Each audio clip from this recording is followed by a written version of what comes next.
Hello everyone. Today we're gonna look at a book on houses and environment design. The English title is Houses with a Story by Seiji Yoshida. He's a Japanese illustrator. This is the French edition, but it's the same layout in English. And it's very interesting also for interior illustrations. So here's the summary of the designs, and you see it's a very good quality illustrations.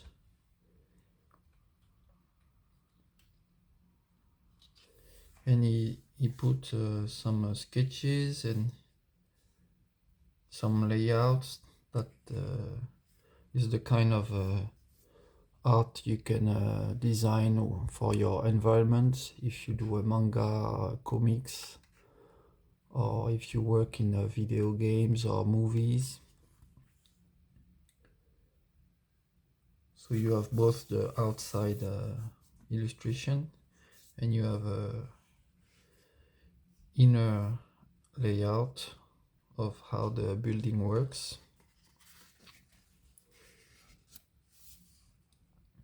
And I like how each idea, each illustration is like very creative about the soul of the place, the purpose,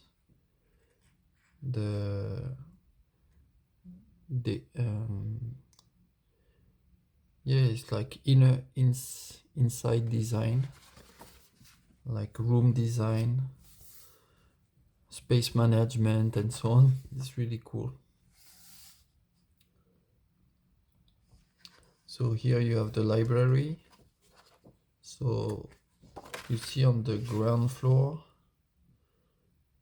you have all the books, and if you already went to small library, it can remind you of some of the small library we can go to. Those like neighborhood libraries, they have this kind of very tight layout that is kind of full of memories if you went to this kind of places. And here is the living floor on the first floor.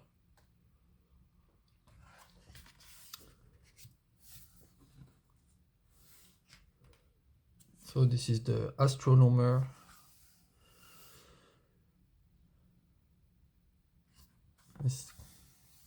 There are places like this on Earth. I saw some in China, and also in Europe there are some funky places on rocky places like that.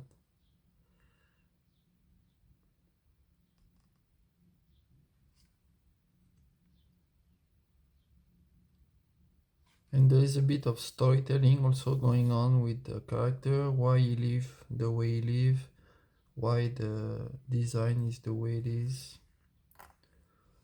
So you can think about like creating characters and then thinking of creating the place they live that would be revealing about their personality. So if you are doing storytelling, you can think about designing the place, some characters they live in. This one is a watchmaker. He's making clocks and watches. It's very much like a Japanese and Chinese craft. It's also like for the ancient medicine people in Asia, they had this kind of herbs. stored in very small tiroirs. This is a mechanic living on water. You see here the place where the boat is.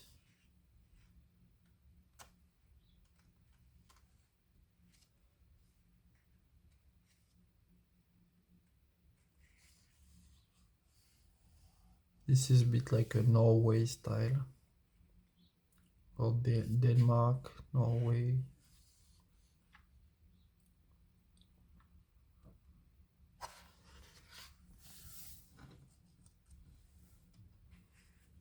Here you have the harbor, mini harbor. It's kind of tiny house style.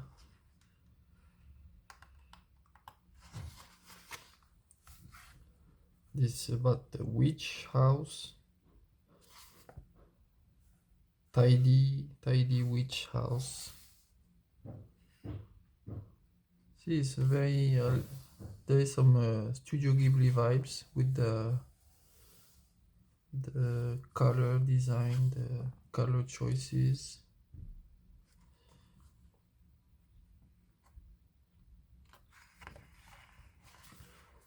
Some herbs drying, like very kind of traditional Europe old house. Fireplace and tables, furnitures. And this is the garden of the witch, the tidy witch. This is a little bit English garden feel. Looks also like a Britain, French Britain, with the stones and this kind of roof tiles of ardoise. Here you have the layout.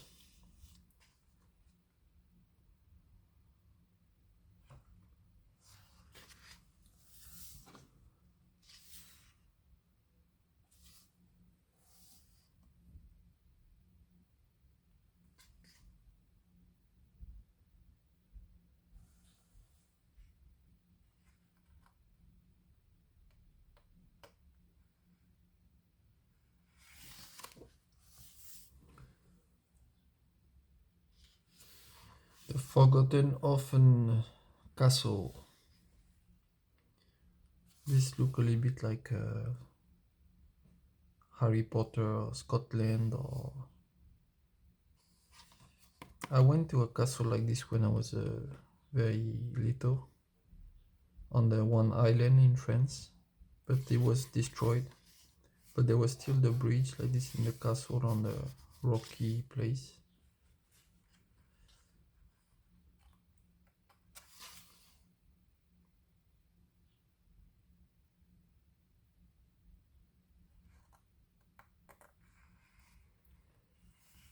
You have the layout.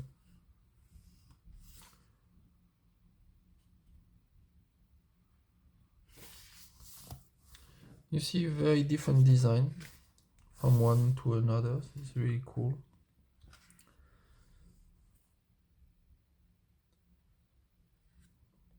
The dreamer's hut in the tree.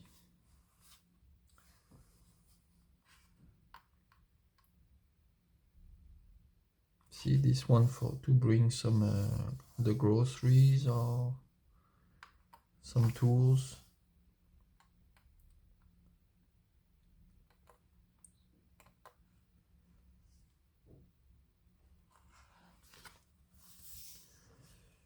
And here it's really cool. You see different types of roofs, so you can also get some visual references for drawing and how to do some front faces of houses, different types of materials.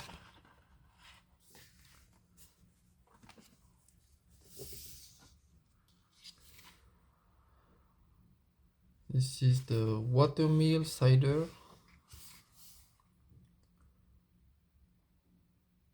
So the guy is grinding his apples, I guess. Yeah, grinding his apples thanks to the water wheel on outside.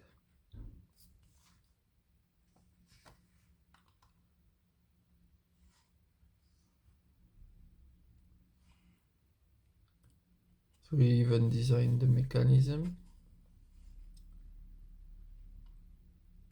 for the mill. See the lighting also, the shade and the light.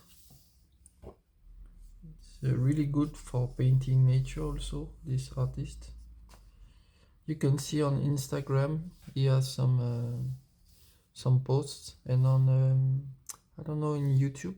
At the end of the book there is one little step by step how he does. We will see. Here's the lighthouse. Pretty good lighthouse. I don't know, it's such a good idea to make the house near the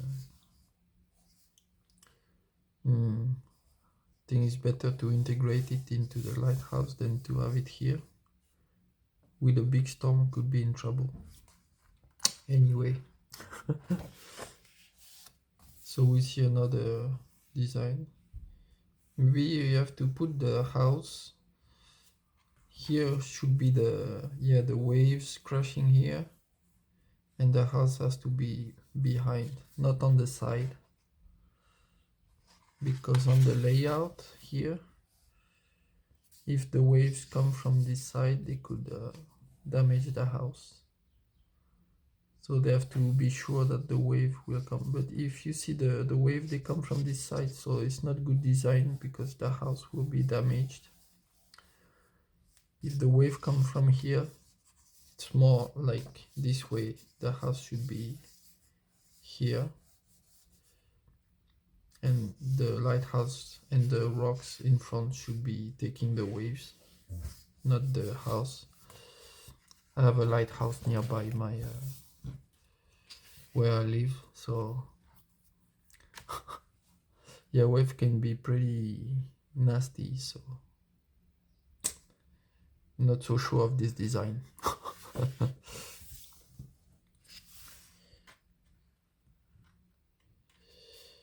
The Dragon Stamer post office. So the guy is a post office worker using a dragon for deliveries. You see some funky ideas. Actually, it's a pretty good idea. You could even create a manga from this basic idea of a dragon rider post office guy.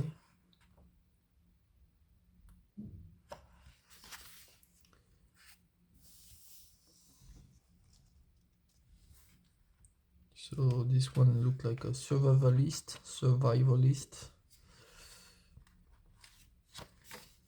into conspiracy theories for too long. So now I live like this.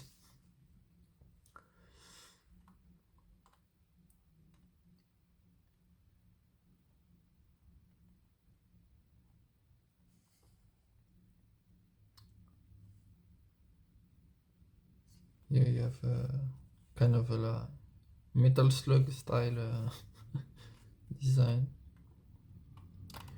Also on Sandland, the manga I talked recently about, Sandland from Akira Toriyama. They have really cool tank design also. So this one is sisters living in a train locomotive.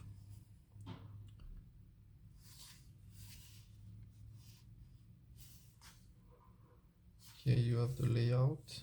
They live in the wagon just behind, so they can travel. See, in the background, it doesn't put too many details. It stays a bit rough. He has a very good sense of where to put the work.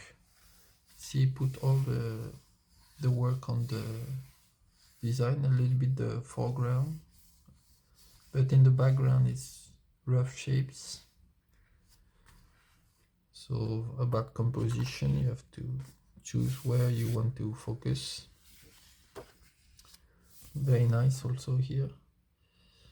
The Lost Books Library. Really cool.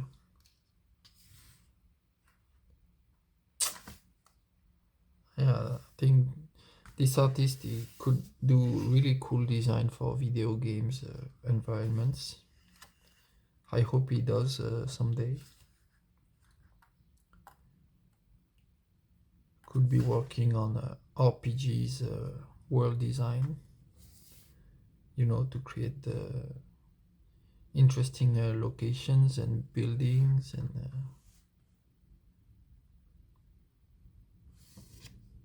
really nice, very nice. And this is the inside.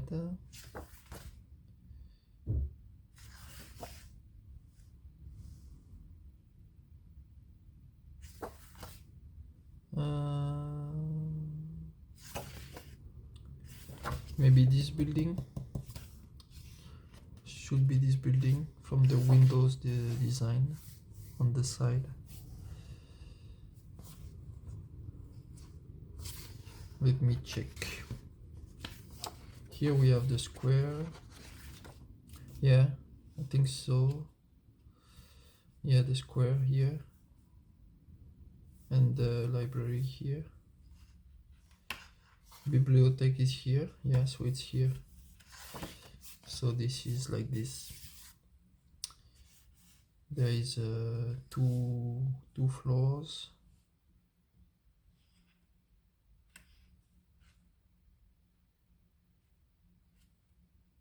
Here you have the Lord of the Castle. He's always in his room and he never goes out. He lives in this area. You see, there's a lot of storytelling, a little bit like From Software environment design. Here, very nice rock. You see the shape, the main shape is established, and then the building is designed to go with the feel of the main shape.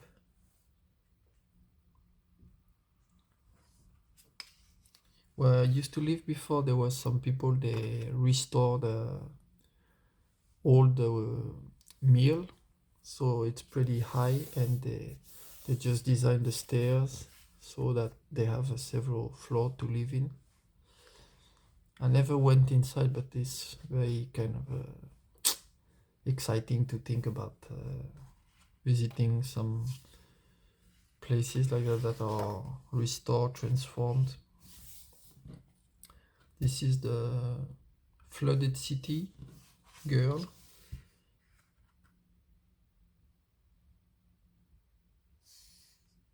Yeah.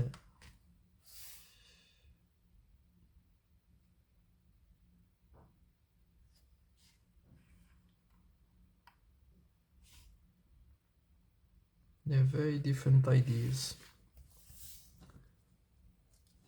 And there is this boat also. So this is another idea came up from the flooded city first idea.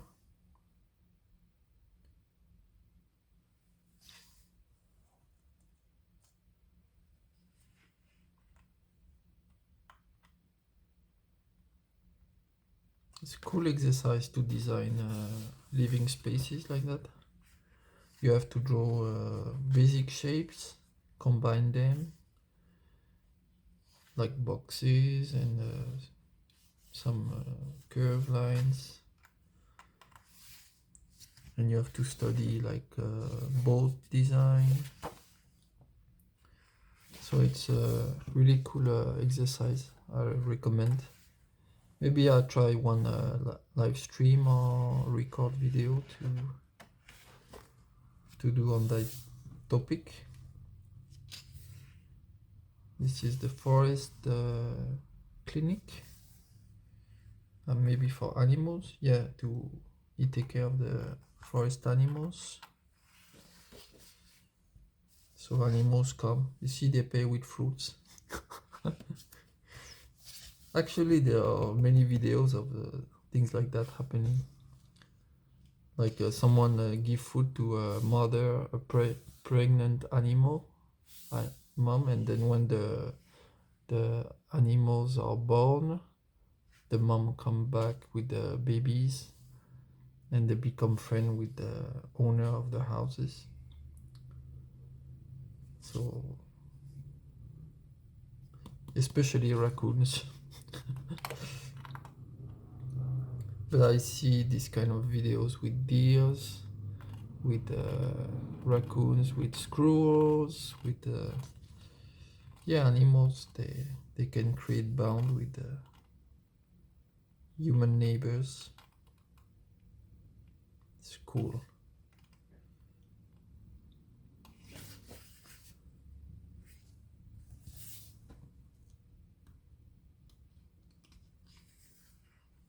Here you have some objects about toilets.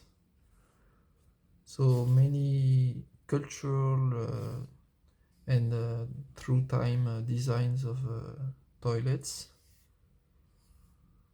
This is a pot chambre, a chamber pot. This is from ancient Roma,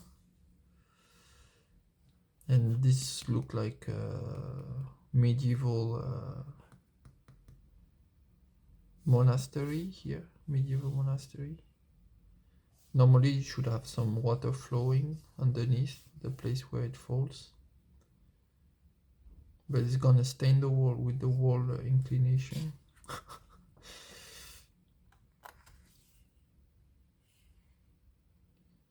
This is Japanese Edo Jidai toilet. This is from the palace of Edo Jidai. This is common people toilet from Edo Jidai. And this is a Heian. This is 11th, 12th century something. Heian. I'm not sure. Yeah, no. 8th century to 12th century. Yeah. And after it's Kamakura, I think. Yeah. So they had already some toilet design that were pretty nice.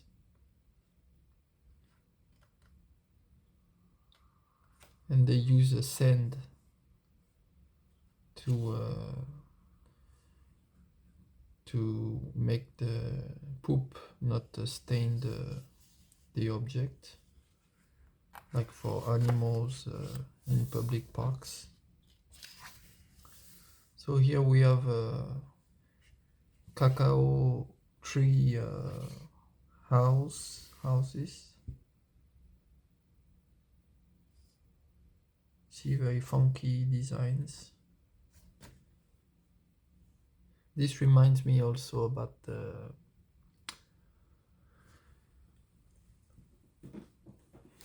this book. This artist also create very she has a theme, and then she does many illustration. You see, like donuts. So you take one keyword, and then you can work on design. Like this is like what a mix of tomato and or something, or dessert. So this is the same vibe. This is, you take one food and then you go crazy on it for creativity. This one is a shy demon, the hiding place.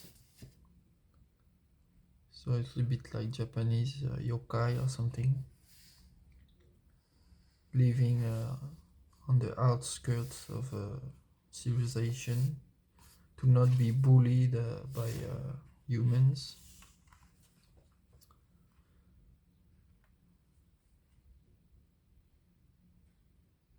Yeah, some very cool ideas.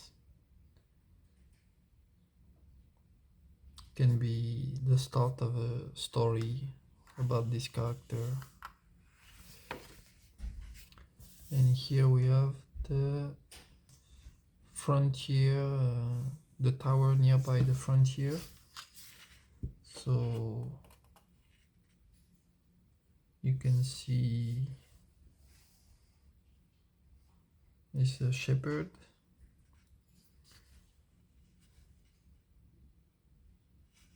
So there's some storytelling about the tradition of the people living there. And each floor has its purpose.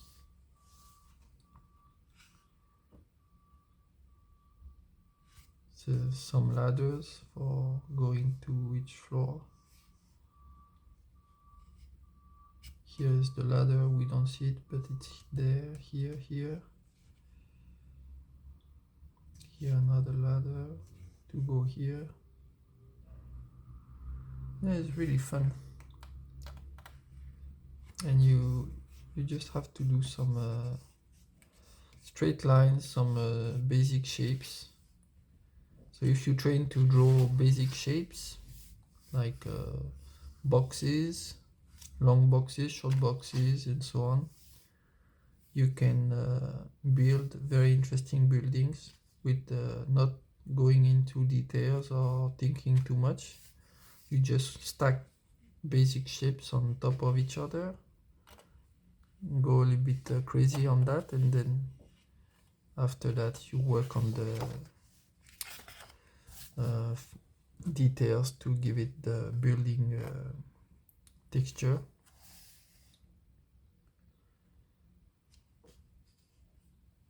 This is a yokai.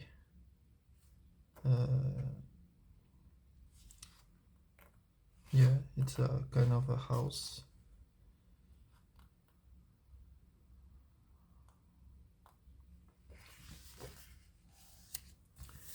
And here we have the shepherd, the tiny house, movable house.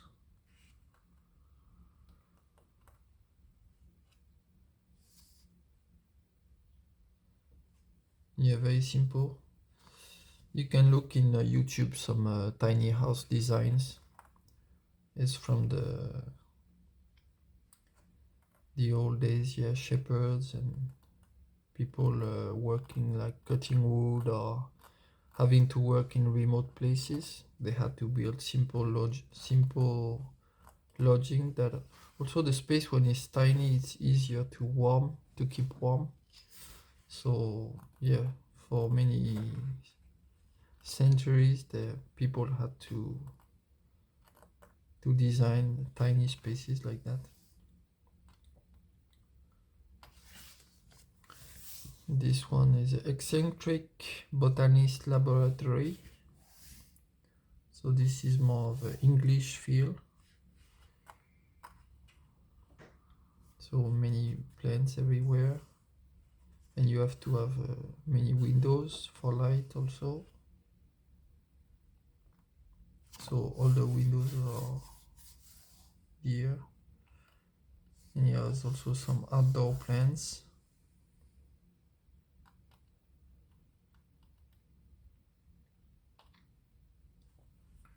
You have the stair design also, here.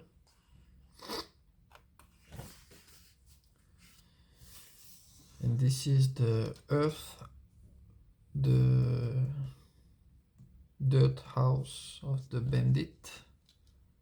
So this is more like a Western style.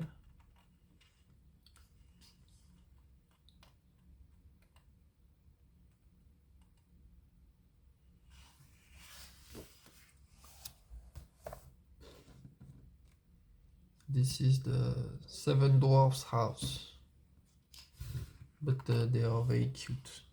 They are like Japanese anime dwarves.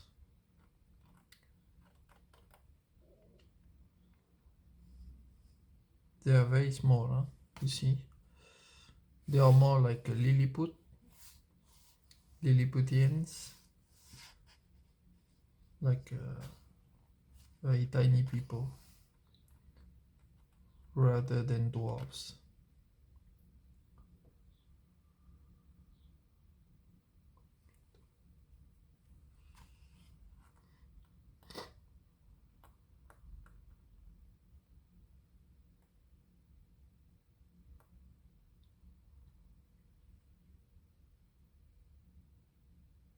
And they design their own wooden objects.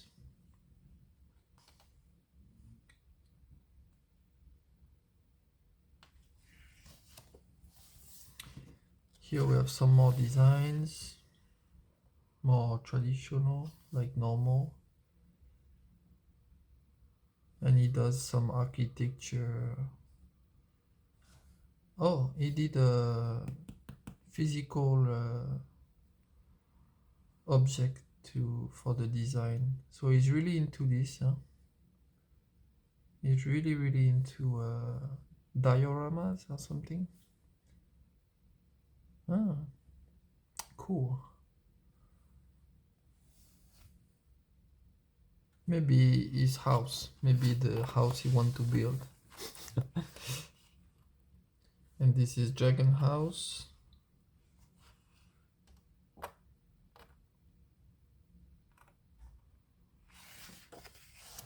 This one is Solitary Ghost House.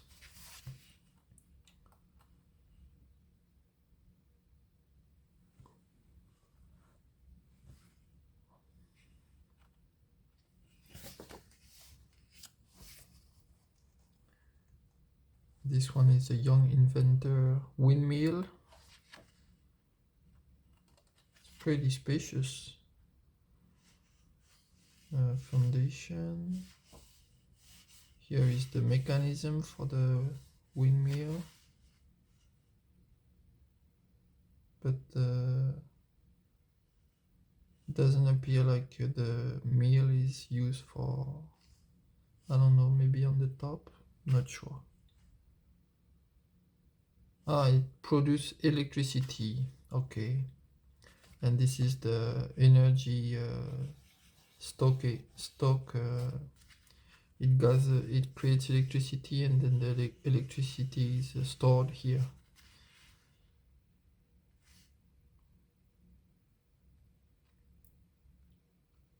So it's like saving money on electricity.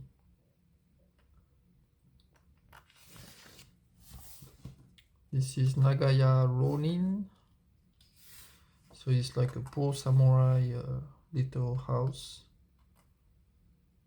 like a hut.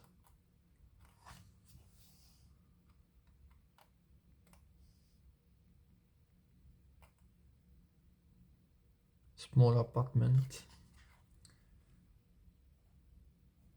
Ura Nagaya, they call it. So it's tiny buildings next to one another, like you see in many Jidaigeki movies, like those long streets in old Japan where there is many shops and people live on the top. But here it's just there's no shop, it's just like small apartments. Yeah, here is the neighbor, and here is the next neighbor also.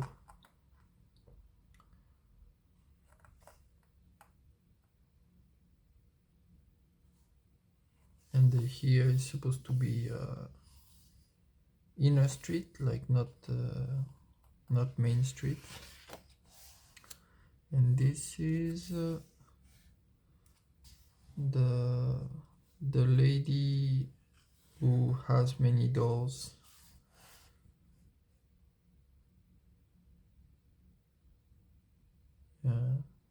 So she's the lady, and this is all the dolls. I'm not sure which one is the doll, which one is these are dolls. This one should be the lady, I guess, but this could be a lady too. Here we see the lady, so it must be her.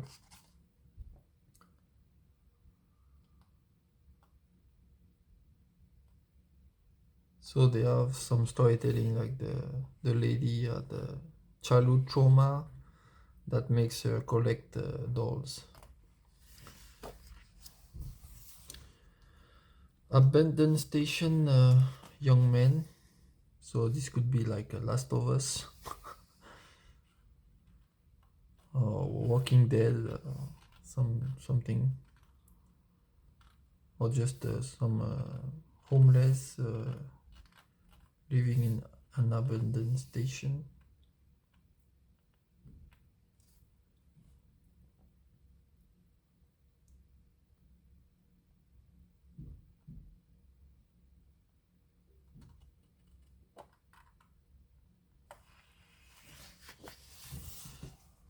This is a minor engine room. There's places like that in French Britain. This could be also like Ireland, Scotland, even England, places like that too.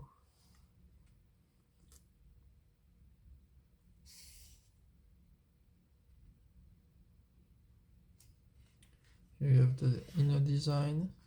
I like the color, brownish colors.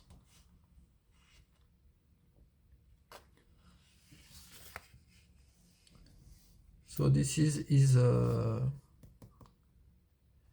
his working station for drawing. So he works on it's like below the floor.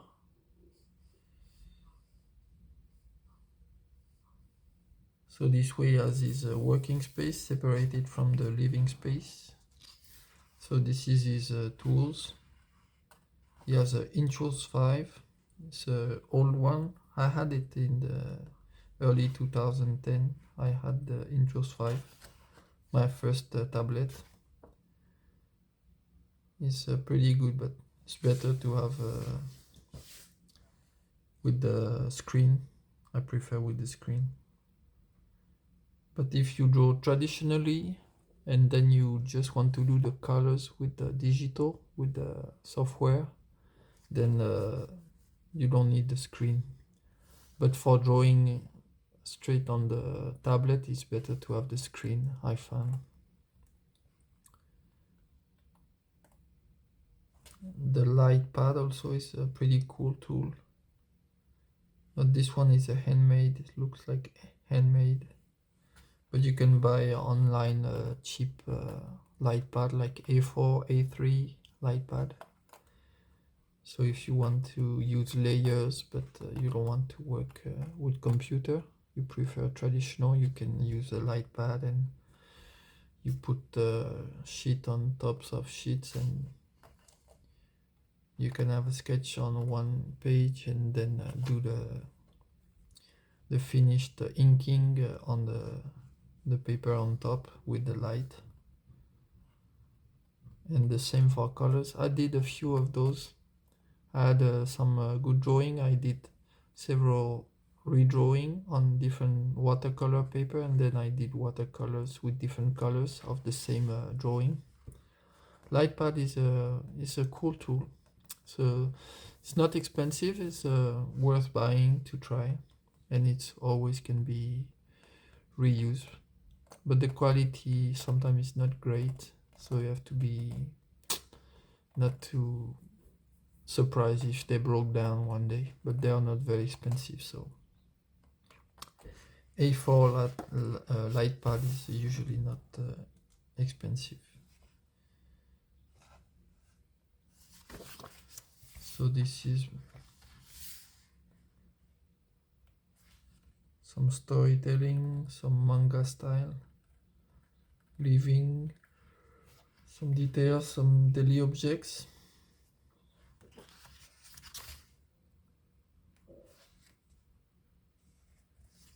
And here you have some of the uncolored artworks. So this is, for example, a cool thing. You can use this drawing and try to paint them like he did, or with different colors, and see what you can manage in terms of coloring from an existing piece of art. It's a cool exercise to do also. You get some art book art, and you see what result you can achieve with your own way of coloring from a good art piece. You can train your saturation and brush work and so on.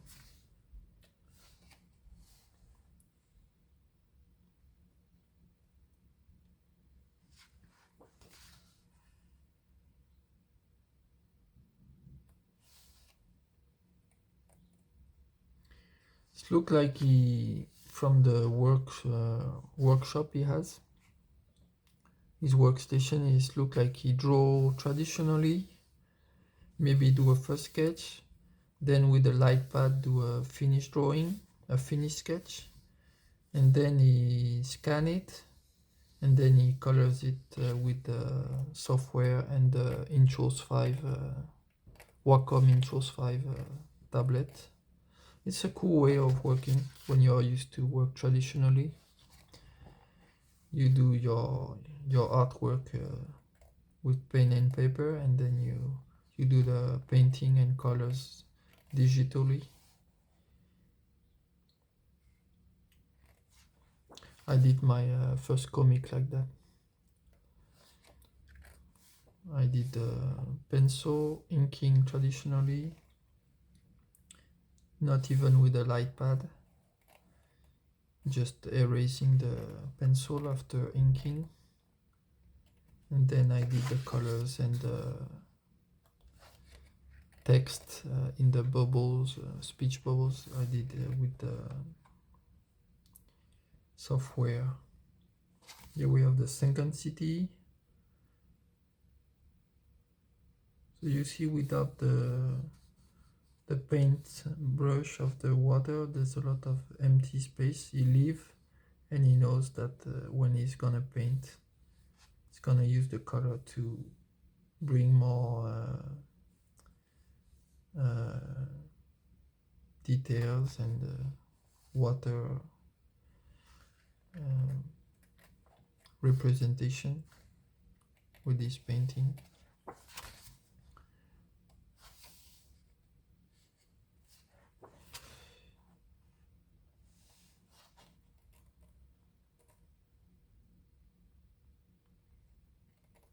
Very nice. I love this book a lot. It's both inspiring and technically very interesting too. The ideas, the creativity is really fun. Here he says the house is inspired by the Addams Family house, and this one is Germany.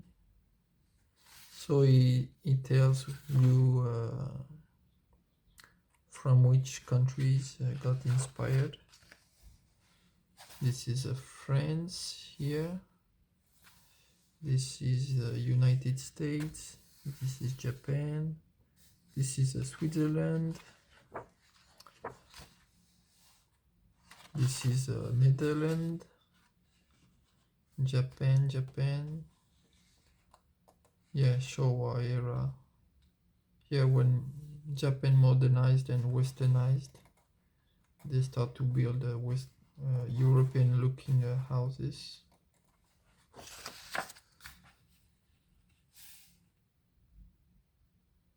And this is English. Yeah, it could be England, yeah. So here is we have the making of, how it works. So here's the first sketch, a rough sketch with some ideas, some designs.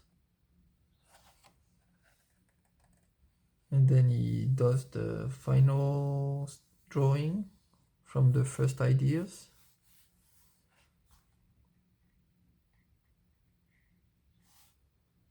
Then he cleans it up in terms of perspective and grounding the building with for the background. Then he does some general mood colors, setting up the general colors and the mood. Then adding a bit more, slowly building up details. So you see you have a first coating, then slowly second coating, and more going into details. So you have to never lose the general image, not to get too focused and over focused on the one area. You keep everything in mind, so you zoom in, you zoom out, or you can even just work like zooming out a lot for these first two steps, and then for this step you slowly start to zoom in a little bit more and work with a more detailed brush or smaller brush. So this is for the inner layout, and for the outer layout this is the same. You have some basic big areas covered.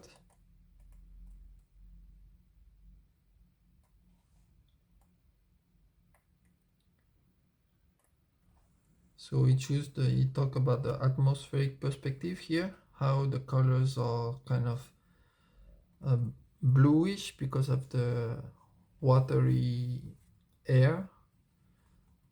So you have the sea is blue, the sky is blue, and the moisture. So he tries to bring some blues. And then he goes into the details here, slowly building up the stone details. And for the windows also, for the steps, you see. So first coating, second coating, and then one layer for more details. So he know how he works, how he organizes the process for painting. So this is important to find for yourself the way that works for you, for the kind of art you do. So please leave a like, subscribe if you're not subscribed, and I'll see you in the next video. Have a good day.